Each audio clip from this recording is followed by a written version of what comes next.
seconds matter. Just give me one more day to get it right. I need just one more day. Transplant Talk with Ashonda, Thursday, 7 p.m. on Facebook Live and YouTube.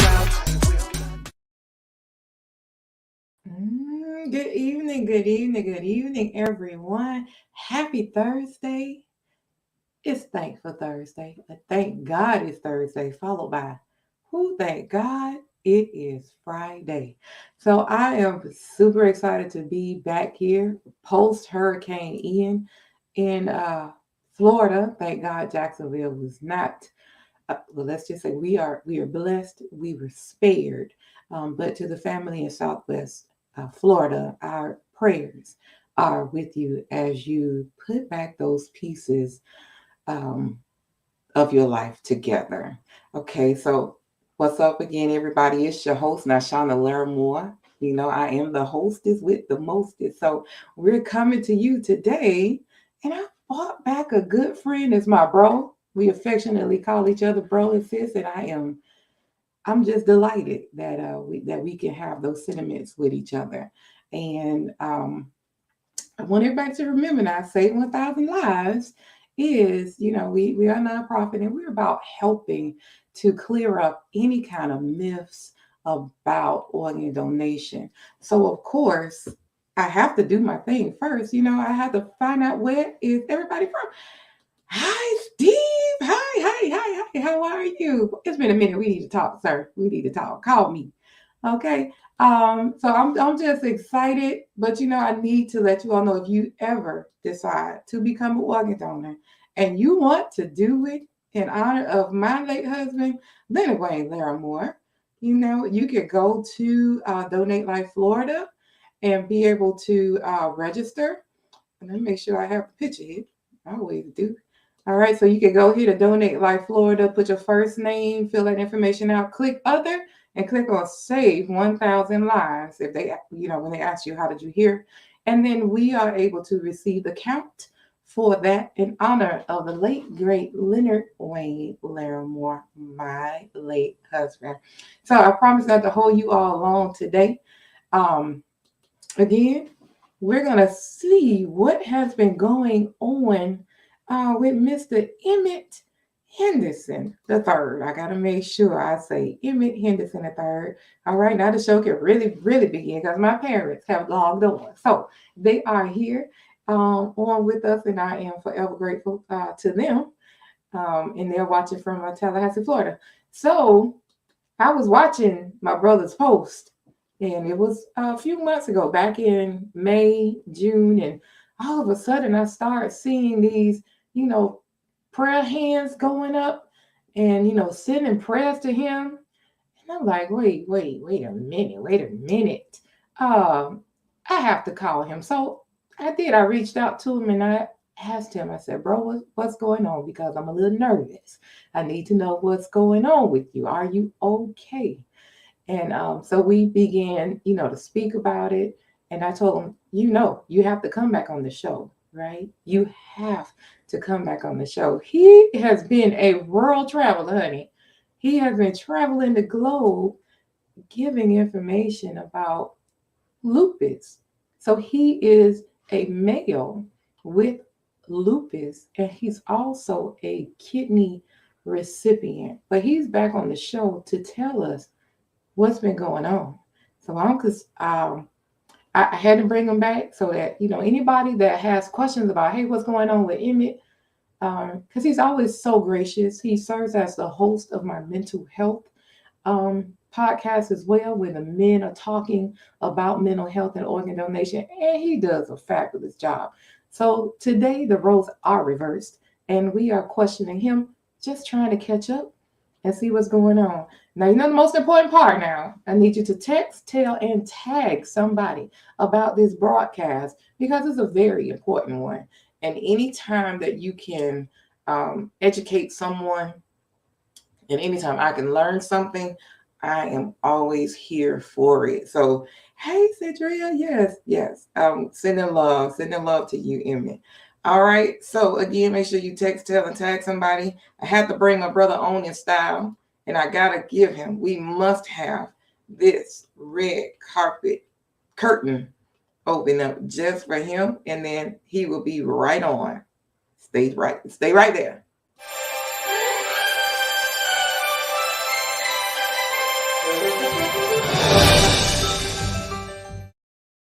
Okay, I just love that. I just love that. So we're gonna talk about a lot of things. Let's bring him on. Y'all show him some. Oh, hey, brother. Good afternoon, sis. Yes, it is. Well, we evening now. You still in the afternoon, but we evening. Y'all, he in California, right? He's in California. So of course it's about 4:17 there, and it is 7:17 here in Jacksonville, Florida. So bro, man, what how's life? How's life going so far? How's life treating you these days, sir? You know what? I gotta say I'm blessed. But first and foremost, yes, I want us to have prayers to everybody that had to go through that devastation of Hurricane Ian. I have a lot of people that I know that's out in Florida. So, my prayers to all of you that recovery and safety is a must for all. So my prayers from the West Side is with you all. Absolutely. So now, bro, you know you got to give them a little bit about who you are and what you do. So go ahead and bless the audience with that information. All right. So my name is Emmitt Henderson III.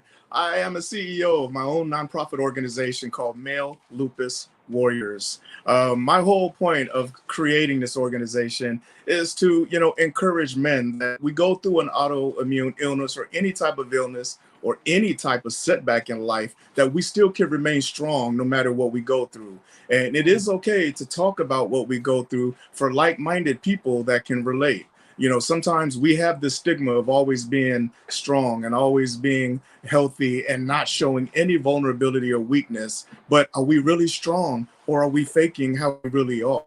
So when I came out with my story, being diagnosed with lupus 27 and a half years ago, going on my third transplant now, and we'll get into that, Nashonda, 2 joint replacements, major organ failures, near-death experiences. With everything I've been through, for me to stand up and still advocate for strength and mental health today is a passion for me now. So you can follow me on a lot of my social media, on my social media, and also on my own website, lupuswarriors.org as well. All right, now y'all make sure y'all follow him, because I promise you, my brother is doing great things. And let's just talk about this one thing that just happened recently, over the weekend. Tell everybody about your event you just had that I'm going to get an invitation to next year. So go ahead and tell them.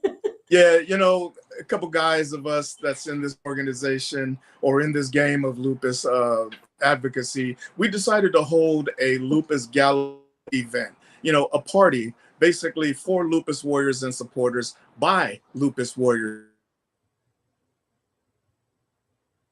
Uh-oh. Okay, he's going to come back on, y'all. Hold on. But lupus is trying to get on the map. And in order for us to do that, we're trying to give it exposure. So me, along as with the 7 Summits of Lupus, another lupus advocacy organization, put on this event. And it was off the chain, Nashonda. We had a lupus warrior that does performances as Whitney Houston, and Sherry, this girl killed it, and she did really well. We had gift bags, we had gift raffles off of prizes, we had catered food, we had a DJ, and the whole theme was lupus. The whole thing had to do with the theme, anything is possible, because in our community, we have to believe in that from a mental state, that anything is possible. I can get over this pain. I can get over this weakness. I can get over what's debilitating me. If we have that affirmation stamped, in our mindset, anything is possible. We can do it. So it was a successful event. I'm so thrilled about it. You can see a lot of pictures on my website as well as my social media. Yeah, I did. And shout out to that. Let me tell you, I saw her performance doing Whitney, and I was like, yes, like let's go, sis. You killed it. And if you haven't seen it, she was actually on my show as well. And she is waiting for she has lupus as well, correct?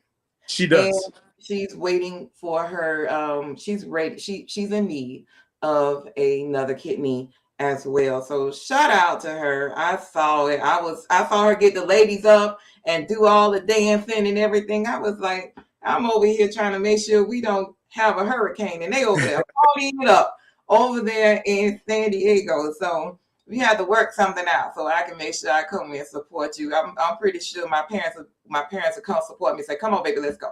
Because my parents are just travelers, honey. They just travel up and down the road, and I'm like, I want them to sit down somewhere, but they go and they go and go. So I got some partners that'll come with me if we need to come out there. So well, we may be looking to the Midwest to the East Coast next year, so we'll see. Well, come on, we can make it down. We Absolutely. definitely right, parents. I'm gonna wait for y'all to tell me yes, we'll go with you. I can't exclude now. So hey, my friend, hello, Warrior Shaw, and he says, hey, Emmitt. All right, hello, everybody. So that's Jared. That's my man. Yeah, that's Jared. Does such a great job, wonderful job, and I love how we connect with each other, and how everybody is an advocate, and there's no one being selfish telling you, hey, don't contact people that's been on my show. Everybody is selfless, and they are in the position of helping, wanting to help people, whether they've been through it or they've seen somebody, go through it. Everybody is, an advocate. And I appreciate that. Oh, everybody always has such open arms and so warm and kind. And I appreciate that to the uttermost. So do we, as patient leaders. We need people like you, and all these other transplant platforms, because it just doesn't put out a word with our illness of lupus. It helps everybody, because, kidney donation, any type of organ donations is huge in the lupus community. And thank you again for doing what you do, Nashonda, Jared, Jace, John, everybody out there. So we really appreciate it all. See there? They say you put us out there. Let's go. Let's do it. All right. So that's my parents. So, all right. So that well, let's see. Like I said, you are a world traveler now, and you recently, within this month, I want to say my birthday month. Oh wait, is this the girl herself? Hey, sis. You did your thing, girl. You did your thing. I was delighted in watching it. I thoroughly enjoyed you. Thoroughly enjoyed your show. Yeah, she did it. She did her thing. Okay, so back to you. You went somewhere, and you had an experience on that trip. So tell the audience. I don't want to. I know they've seen it all on social media, but I would love for you to tell them, what you did, and that is why we're here, because we want to make sure that we keep everybody abreast of what's going on, with you and what's in the community, and how can we help. But tell them about this wonderful trip you took first, and how did this trip even come up? Absolutely. So in my time of advocating, literally since almost 2019, when I first started, when I got out of work, I've made decent progress in the autoimmune lupus community, and then being a voice for men as well. But my biggest ultimate goal was to be worldwide, was to put out lupus awareness, that men get lupus as well. And people around the world need to know that. People around the world need to know what men go through, and how suffering in silence is not the way to go. So whatever it takes for me to put it out there. I was asked in the beginning of the year, in January 2022, because of my advocacy, was invited to make a trip to Africa to spread lupus awareness in Africa, and then to climb Mount Kilimanjaro. Now, Nashonda, I'm a city guy from San Diego, and outdoors is a little stranger to me. But when it comes to putting out what I was made for, built for, being lupus strong about, I said, yes, let's definitely do this. And so So I went to Africa at the end of July, and for lupus awareness. The whole point of basically going there was to spread lupus awareness in Tanzania, Africa, to expose it and make it visible. So we had 2 meetings with organizations, politicians, doctors, lupus support groups out in Africa to spread lupus awareness. They wanted to hear my story of what I went through, because there was a lot of things that what I went through in my history of lupus, I would not have survived with the medical care in Africa. So telling my story over there, amazed that this guy's going through all this, but yet he had the help. It was our job. How do we bring this awareness to Africa? How do we get the help in another country that can get beat up by this disease and other autoimmune diseases? So the meetings were a success. We had really good turnouts. We had people asking questions. We made the international news. All of I didn't understand a bit of it, but to see our faces on there, it was like, it was just a dream that I'm just so happy to be a part of. The 7 Summits of Lupus is the other organization that was with me during this. So I give all praise to them for giving me this opportunity. This is technically a once in a lifetime opportunity. Before doing those meetings, though, another big opportunity was on my bucket list one day, was to visit the pyramids in Cairo, Egypt. We had a 12-hour layover in Cairo. So you know what we did, sis. What you did, bro? What you did? Oh, the Sphinx, the pyramids. We took a tour inside the pyramid. I mean, it was just unbelievable to be somewhere that I've grown up reading in books, watching on TV. Never ever thought I'd put my hand on it to say, I'm here. I'm in this place, one of the wonders of the world. So it was a beautiful thing. But at the end, towards the end of the month, and we was there for a whole month. So towards the end of the month, we did the hike to Mount Kilimanjaro. And that's when things kind of took a twist with my journey in Africa. So if anybody's familiar with HAPE, high altitude pulmonary edema, that is no joke. And I unfortunately suffered that at 13,000 feet. Kilimanjaro was 19,000.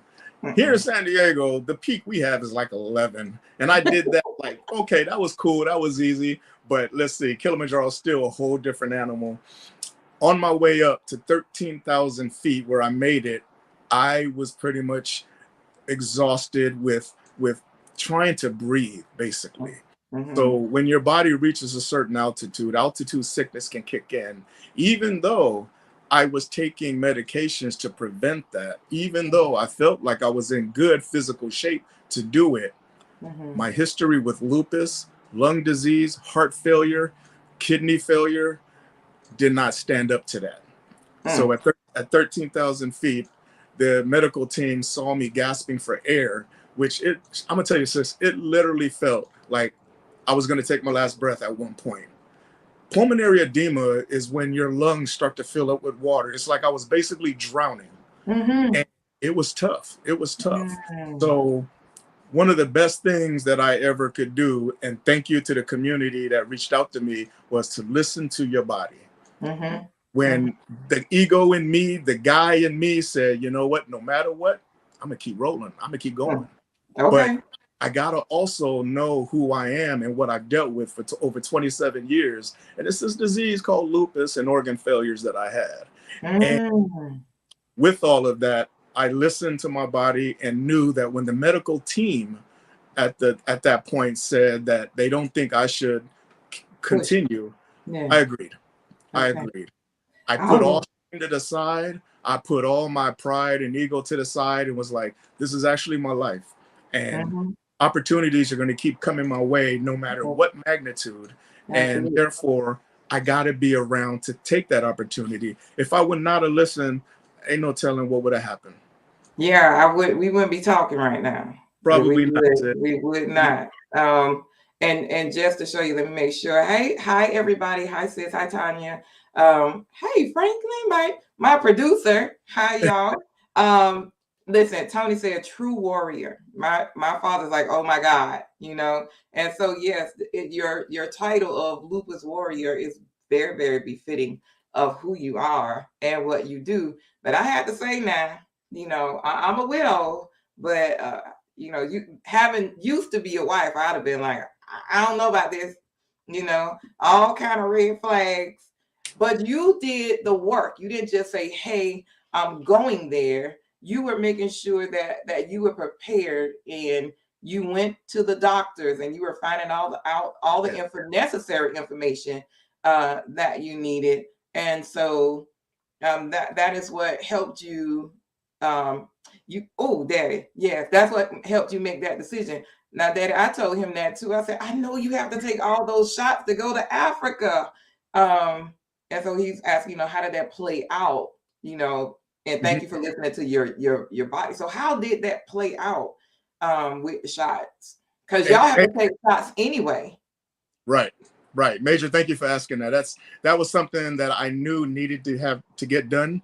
And I did see my doctor a month prior to going. And yes, I got about 4 different vaccinations that would just keep me to the point to where not affecting my lupus, but yet keeping me healthy for being in another country. Because of one of my medications for lupus is already an anti-malarial medication, I was okay with that, which is this hydroxychloroquine that I've been on for so many years. So from that aspect, I was fine. The physical aspect part, again, I felt like I was fine. Yes, I was getting a lot of, you know, kind of encouragement and stuff going both ways. How the negative, well, not the negativity, should I say, but the concerns. Concerns of me going and stuff. But, you know, with everything that I've been through and I survived, mentally, I was like, I'm going to work on being okay no matter what. And I was, except for that part of being up on the mountain. If that mountain, if I didn't have to take that mountain, then it would have been something that, and I'm going to be real, it would have something that would have ended up happening anyway, to where not the pulmonary edema, but what happened when I got home to continue medical care. Okay.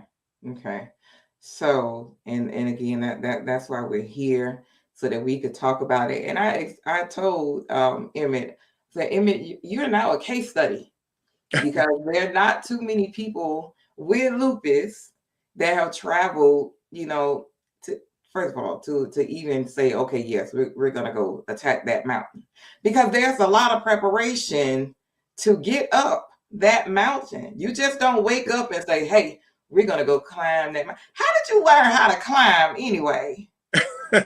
You know what? I listened. I followed instructions. I did some preparation for it, like watching people climbing through YouTube, reading articles on it and stuff like that. So again, I was mentally there to do it. Unfortunately, physically, and because of past ailments, it didn't allow me to finish. But you went 13,000 feet. Yes. And I felt good, other than the breathing, because when the breathing started happening, everything started to be heavy on me. My heart started racing. My need of energy was just so depleting, to where, okay, if I get a good night's sleep, I think I can make the next day. But that's me on hope. It's just that I also had to remember my current condition and know that I wasn't 100% healthy going in. So anything comes up, I need to step back for my own personal health and life, basically. All right. Well, let's go to that. Let's talk about you not being 100% healthy. Let's talk about it, bro. What led to that? And also to why we on the show today, too. So again, with 27 and a half years diagnosed with lupus and almost every organ failure, joint replacements, before Africa, I was at a point where I was doing so much in the community, you know, on my own journey, physically and everything. Prior to leaving, about almost a week and a half or so, I started having lupus symptoms, which technically ended up not being lupus symptoms, but because lupus is so unpredictable, it felt almost the same. Swelling, fatigue, joint pains. And I'm thinking, okay, why now? I got a week before I travel, so let me have a couple of days off of doing nothing and just rest. And I did.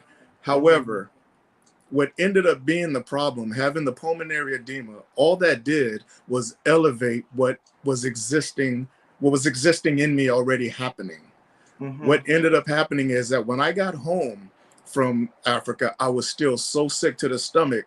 Everything, I just kept throwing up. I felt weak, joints and everything.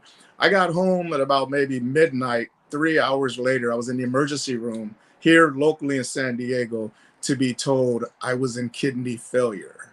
I did not know that I had kidney failure, which the doctors concluded that the way that my numbers were, creatinine at 12 and 13, blood count so off, that it's been happening for a while. So we kind of concluded that the kidney failure happened before I went to Africa. It's just that the pulmonary edema may have elevated my systems faster because of everything that was going on with my lungs and trying to survive that. So it's crazy. Since then, I was in the hospital for 2.5 weeks. In that 2.5 weeks, on day 4, I had 3 catheters put in, a catheter in my neck for the infusions, a catheter in my chest, which I currently have now for hemo, and then the catheter in my stomach for peritoneal dialysis, which should be hopefully happening in the next week or so. Okay. So go ahead, sis. So now this is deja vu. We're back to what's familiar, and you and so many others, because so many people think the transplant that's just final. Like you will have no more worries, but we know, for you and so many others, it was temporary. Right. And so now you have to go back on the list. Have you been approved to get back on the list as of yet? They're still having all of that in process, which it's taken a little while in my opinion, but I'm trusting the process of just letting it happen. And is what I do in the community drew me to a lot of people that are willing to help out and do things for me. So again, I'm trusting the process. It will happen.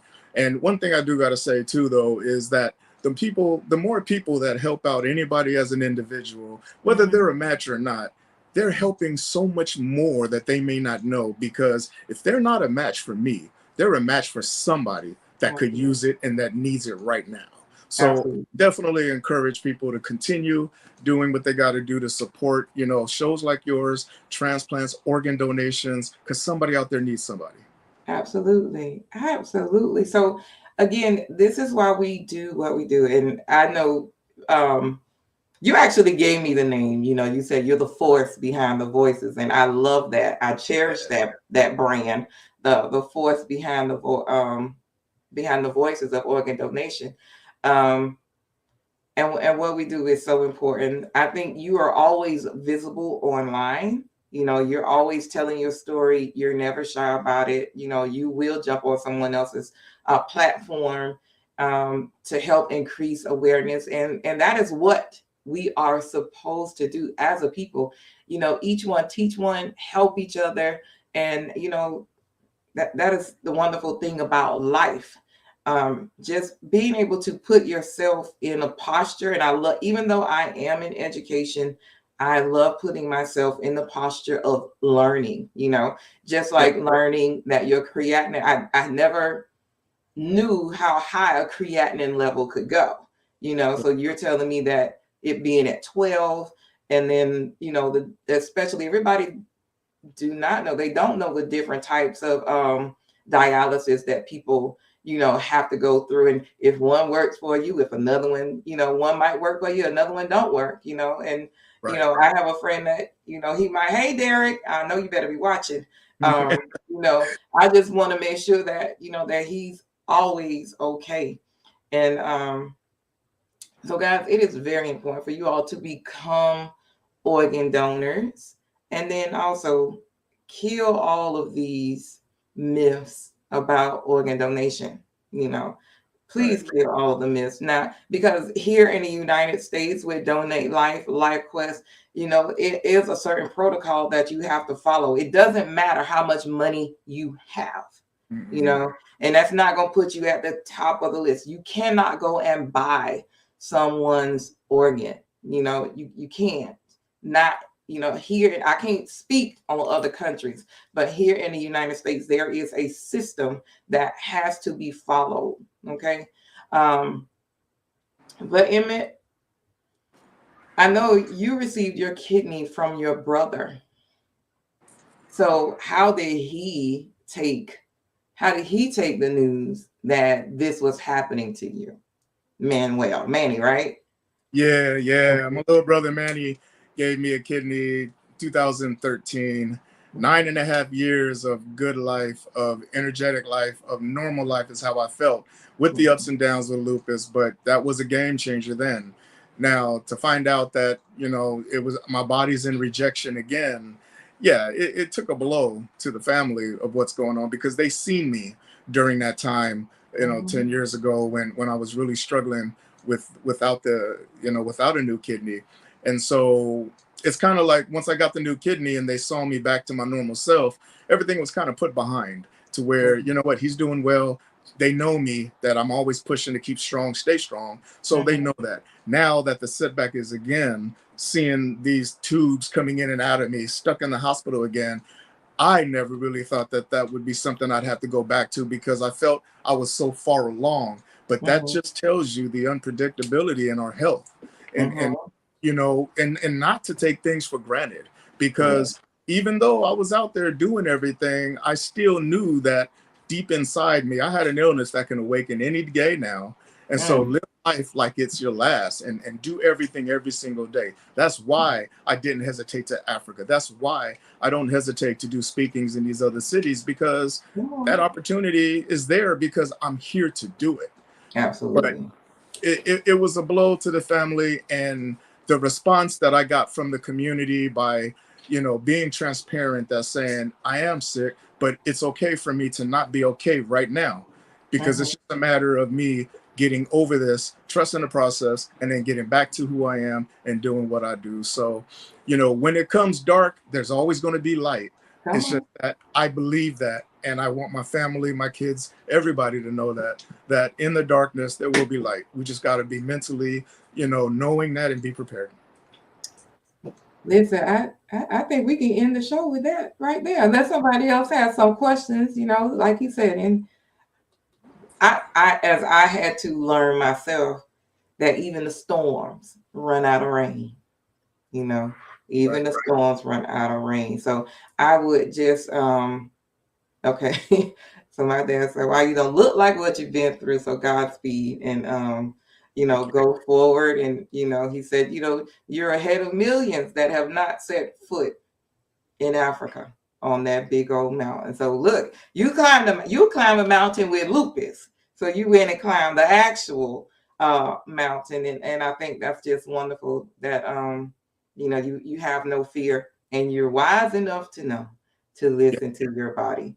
So thank you, my friend, for coming on and being part of the show on this Thankful Thursday. And I love to see people that have such a positive attitude, yourself and Miss Thelma and other people that have been on the show. Like their attitude, your attitudes, everyone's attitudes help me. So when I begin to feel sad for myself, I say, no, this person's doing this person's going through this person's going through that. Shut up. Have your moment, but come back together. And because there are other people that are, going through worse things than you are. So then I can really start thinking to myself, I'm grateful, and this too shall pass. And Tony said, thank you so much for sharing this, along your journey. So thank you. Yeah, I'm super excited. Absolutely. So we're going to end the show now, guys. Thank you all for watching. Hi, Sonia, and everybody else that came in. Make sure that you text, tell, and tag someone about the show. We're going to pray that he receives another kidney, and we know that through Christ, all things is possible. Now, remember that organ donation does not only save lives, but organ donation changes lives. So we ask you to go and become an organ donor and give someone else a second chance at life. So with that, tune in again next week for another great show with my guest, Elder Blackwell from Atlanta, who just received his kidney this year as well. So I was super excited about the month of October, and this is my King's October because all my guests are men. So God bless you all and keep you all. And let me put on my theme song from my friend, Mr. Frank Cleveland. God bless you all. Good night. Stay right there, Emmitt. Thank you. Oh, wait, I gotta find. Yeah, love you, bro. Okay. Well, I'm your daughter, Dad. I love you too. Bye, y'all. I need just one more day, just one more hour to speak the truth to power. Life's not that long, just a few short hours. So make each minute count, make every second matter. Just give me one more day to get it right. I need just one more day. Transplant Talk with Shonda, Thursday, 7 p.m. on Facebook Live and